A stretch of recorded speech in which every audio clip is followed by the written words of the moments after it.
As a motion graphics artist and animator, you're probably going to animate more than your fair share of logos during your career. There's countless different methods and techniques you can use to animate logos, and you'll probably even come up with some of your own. But no matter how you plan on animating logos, here's a few simple tips to help you get started.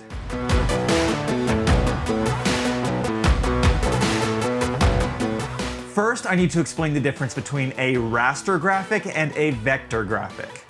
Vector graphics are composed of paths, not pixels. As you expand it, your computer automatically fills in the colors between these paths. Raster images are made up of pixels, so you can only expand them so much before the image becomes pixelated.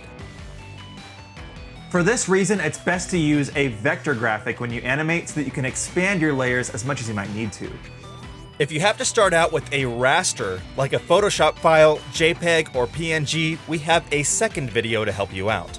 But for now, let's assume you're using a vector logo. First, you need to decide which elements of your logos need to exist on their own layers so they can be animated separately later on.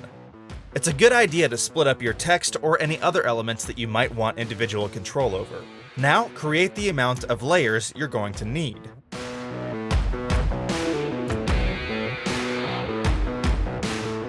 Next, select the first part of the logo that you want to isolate onto its own layer. If you accidentally select more than you intended, you might need to ungroup parts of the artwork by selecting Object Ungroup. Now, all you need to do is drag the artwork to a new layer, like this.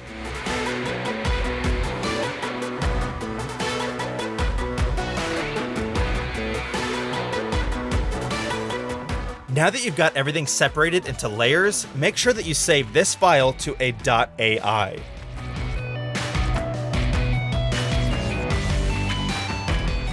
Now, let's import it into After Effects. Make sure you import it as a composition and keep the footage dimensions set to layer size. Now, open up your new logo composition and create a new null object.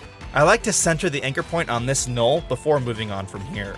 If you'd like more info on anchor points and how to center them, check out our video all about using anchor points in After Effects. Now, parent all of your logo layers to this new null.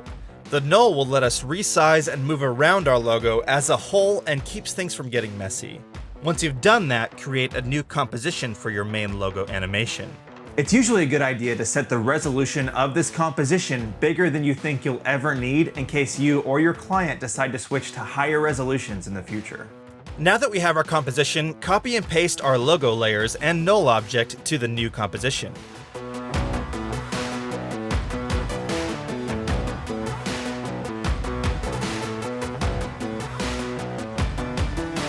Next, just turn on the continuously rasterize button on all of our layers and you're ready to start animating.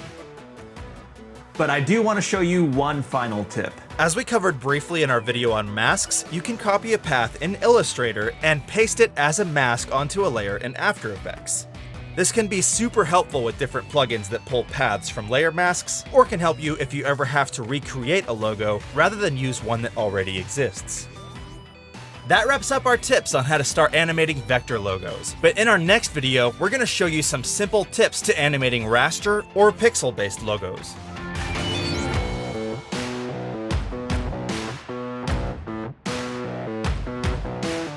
If you're interested in a career in filmmaking, music production, animation, or even mobile app development, acting, makeup, and more, check out MediaTech Institute. They're an amazing and very hands-on school that will set you up for a creative life in media. If you're interested in getting a jumpstart in your media career, go to mediatech.edu and be sure to subscribe to this channel for more videos.